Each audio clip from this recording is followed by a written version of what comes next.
Bismillahirrahmanirrahim. Assalamualaikum warahmatullahi wabarakatuh. Bagaimana kabarnya soleh-soleha semua? Semoga dalam keadaan baik dan tetap istiqomah dalam beribadah. Nah, hari ini kita akan masuk ke tema 3, yaitu subtema 2. Namun sebelum kita mulai pelajaran, alangkah lebih baiknya kita berdoa terlebih dahulu. Berdoa mulai. Bismillahirrahmanirrahim. Rabbi zidni ilma warzuqni fahma. Amin. Nah, kita mulai ya, soleh-soleha. Hari ini kita akan masuk ke tema 3, yaitu pada subtema 2, pentingnya makanan sehat bagi tubuh. Materi kita hari ini yaitu masalah diare. Nah, di mana capaian materi kita pada hari ini adalah yang pertama, pengertian dan tanda-tanda diare. Yang kedua, cara pencegahan diare. Yang ketiga, bagaimana sih diare itu bisa terjadi.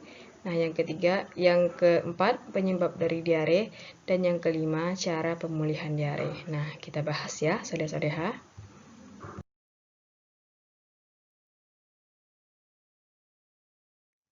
Yang pertama, kita akan membahas pengertian diare dan tanda-tanda diare. Nah, sebelumnya, pernah tidak soleh-soleha mengalami diare? Nah, sebelumnya kita akan membahas pengertian diare terlebih dahulu. Diare itu adalah buang air besar dengan tinja encer atau berair dengan frekuensi lebih sering dari biasanya atau normalnya. Nah, adapun tanda-tanda diare itu adalah yang pertama, kita akan mengalami buang air besar, encer, dan sangat sering. Nah, ini biasanya terjadi pada awal-awal dari tanda diare itu sendiri. Yang kedua, perut akan terasa kram. Yang ketiga, perut akan mengalami nyeri. Yang keempat, demam. Yang kelima, terdapatnya darah dalam tinja kita. Dan yang keenam adalah kembung.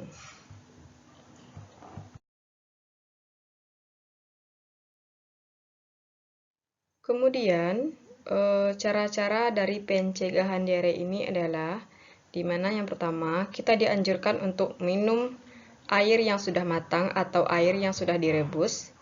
Kemudian yang kedua, dengan menjaga kebersihan diri dan lingkungan, yaitu tidak membiarkan sampah ataupun kotoran di lingkungan kita.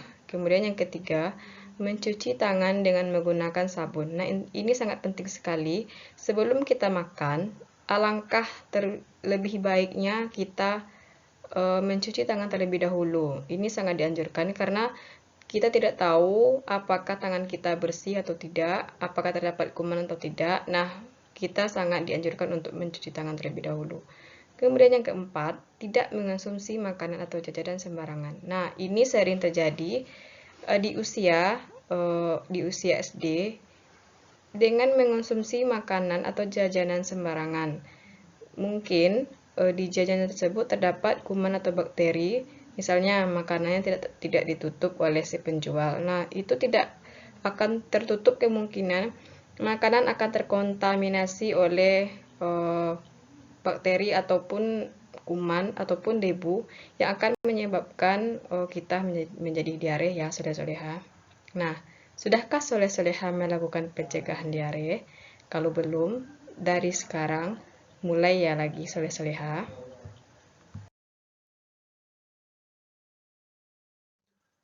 Kita masuk ke bagian yang ketiga, yaitu bagaimana diare bisa terjadi. Nah, diare terjadi ketika makanan dan cairan yang dimakan terlalu cepat atau terlalu besar jumlahnya pada saluran pencernaan kita atau usus. Secara normal, usus besar akan menyerap cairan dari makanan yang kita makan dan akan meninggalkan kotoran atau tinja yang setengah padat. Akan tetapi, ketika cairan dari makanan yang kita makan tidak diserap, maka hasilnya kotoran yang sangat cair dan encer. Nah, itulah yang disebut dengan diare yang tadi. Yang keempat, soleh-soleha, kita akan membahas tentang penyebab diare. Nah, mungkin soleh-soleha sudah bertanya, apa sih penyebab dari diare itu? Nah, secara umum, penyebab diare itu adalah yang pertama, infeksi virus. Nah, ketika soleh-soleha mengalami diare, itu tidak tertutup kemungkinan bahwa soleh-soleha terinfeksi oleh rotavirus, yaitu penyebab diare pada anak yang paling sering. Nah, yang kedua ada infeksi bakteri dan parasit, yaitu masuknya bakteri dan parasit melalui makanan dan minuman yang terkontaminasi. Yang ketiga, intoleransi makanan, yaitu terjadi pada sebagian orang yang intoleransi terhadap gula pada susu, sehingga diare terjadi setelah minum produk susu. Nah, ini misalnya anak-anak yang balita atau batita, misalnya minum satu produk susu. Ternyata setelah minum susu tersebut, batita atau balita itu mengalami diare. Nah, ternyata gula pada susu tersebut akan menyebabkan diare pada balita atau batita. Nah, untuk Umi dan Abi atau ayah dan bunda, hati-hati dalam pemberian minum atau minuman produk susu pada balita dan batitanya ya. Nah, yang keempat itu adalah alergi makanan. Biasanya reaksi negatif terhadap obat-obatan. Nah, banyak obat yang dapat menyebabkan diare.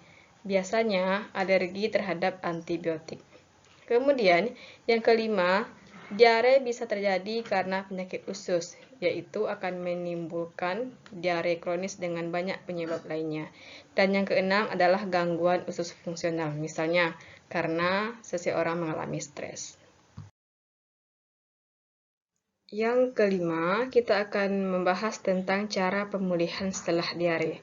Nah, setelah diare, badan kita biasanya akan terasa lemas, kekurangan cairan, dan elektrolit. Nah, cara pemulihannya adalah yang pertama, dengan pemberian cairan dan elektrolit, itu biasanya terdapat pada larutan garam, itu akan sangat membantu memulihkan keadaan tubuh yang kekurangan cairan dan elektrolit. Nah, kemudian yang kedua, minum cairan oralit merupakan cara pengobatan yang paling efektif terhadap gejala diare. Seperti itu ya, soleh-soleha. Alhamdulillah, itu materi kita hari ini tentang diare. Semoga soleh-soleha dapat memahami materi kita hari ini dengan baik. Sebelum kita tutup belajar, alangkah lebih baiknya kita berdoa terlebih dahulu. Berdoa mulai. Subhanakallahumma wa bihamdika asyhadu an la ilaha illa anta astaghfiruka wa atubu ilaik. Nah, sekian dulu ya soleh-soleha pembelajaran kita hari ini. Ustazah akhiri dengan assalamualaikum warahmatullahi wabarakatuh.